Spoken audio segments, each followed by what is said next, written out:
Chers amis, nous lirons ce Shabbat la parashat Ha'azinu, qui est un magnifique poème qui se présente dans la Torah sous la forme de 2 colonnes. Chaque hémistiche comporte le plus souvent 3 à 4 mots.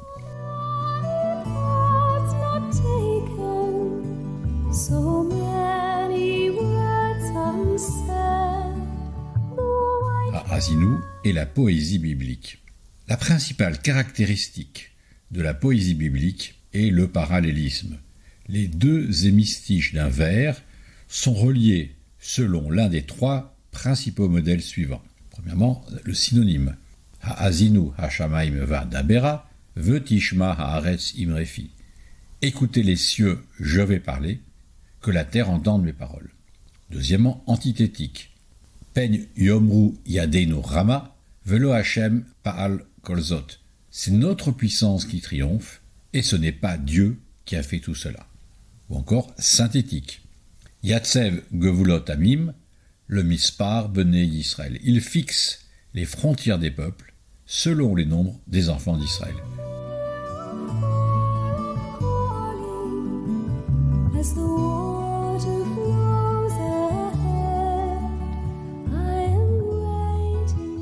Le second hémistiche inclut parfois une progression dans la dramatisation du sujet, ce qu'on appelle le climax.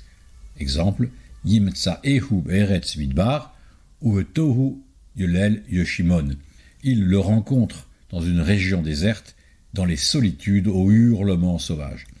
Sur le plan de la prosodie, la poésie biblique utilise peu de rythmes formels, mais elle joue sur le phrasé et sur les allitérations des fins de vers. C'est une poésie qui doit être entendue pour que le rythme et les intonations puissent être perçus.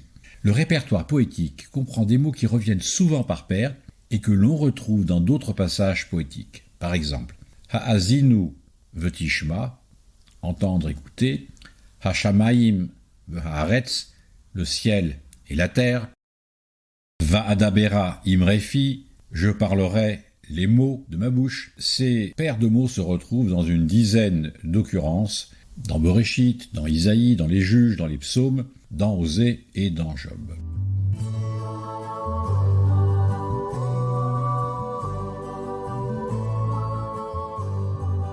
Ha'azinu, vezot haberacha est la fin de la Torah. La parashat Ha'azinu est l'avant-dernière de la Torah. Elle précède vezot haberacha que nous lirons à Simchat Torah. Ha'azinu constitue avec vezot haberacha l'une des 2 fins de la Torah. En effet, Ha'azinu renvoie au récit de la création du monde, au début du livre de Bereshit. Vezot haberacha renvoie aux bénédictions données par Jacob à ses fils à la fin du livre de Bereshit. Il y a donc 2 fins dans le livre de Devarim, la fin de l'histoire de l'humanité qui commence au début de Bereshit et se termine avec Ha'azinu, et la fin de l'histoire d'Israël qui commence avec le regroupement de la famille de Jacob en Égypte, c'est-à-dire la fin du livre de Bereshit, et se termine avec les bénédictions que Moïse va donner aux tribus qui descendent de Jacob à la fin de Devarim dans Vezot haberacha.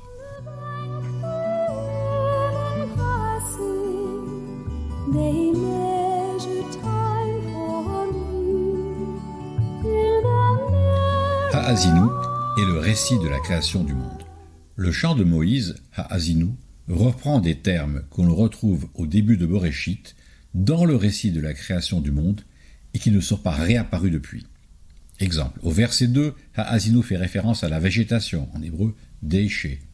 Ce mot apparaît pour la première fois dans le premier chapitre de Bereshit, dans le récit de la création, et il n'apparaît plus dans la Torah jusqu'à la fin de celle-ci.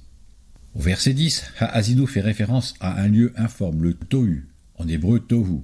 Ce mot, lui aussi, apparaît pour la première fois dans Bereshit, premier chapitre, dans le récit de la création, où l'état initial de la terre est Tohu Vavohu, et il n'est pas réapparu dans la Torah jusqu'ici. Au verset 11, Ha'azinu fait référence au vol plané d'un oiseau, en hébreu Yorachef. Ce mot apparaît lui aussi pour la première fois dans le premier chapitre de Bereshit, où le souffle de Dieu plane au-dessus des eaux, et il n'apparaît plus dans la Torah jusqu'ici.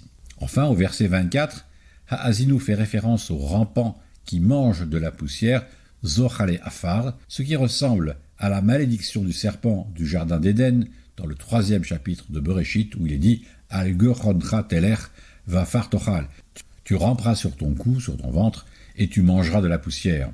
Ce qui montre que Ha'azinu pointe vers le début de la Torah. Cette double fin de Devarim n'est pas étonnante, car nous avons adopté une lecture circulaire de la Torah qui se termine pour recommencer. Et il y a par ailleurs une continuité temporelle entre la fin de Devarim et le livre de Josué qui poursuit l'histoire de Devarim par l'entrée des Hébreux en Canaan et la conquête du pays.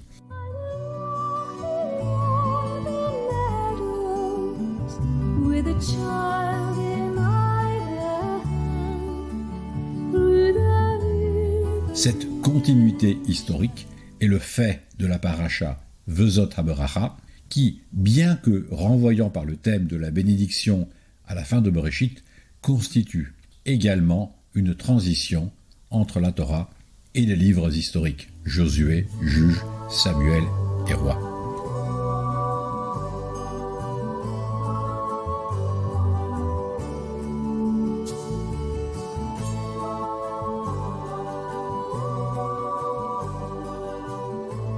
Le Shabbat qui précède Yom Kippour s'appelle Shabbat Shuvah. Selon les mots par lesquels commence la Haftara de ce Shabbat, Shuvah Israël, reviens Israël vers l'Éternel ton Dieu. Il est donc d'usage que le rabbin de la communauté fasse une dracha autour du thème de la Teshuvah. Je vous souhaite donc Shabbat Shalom et Gmar Chatima Tova et j'espère vous retrouver dimanche soir ou lundi à l'occasion de Yom Kippour.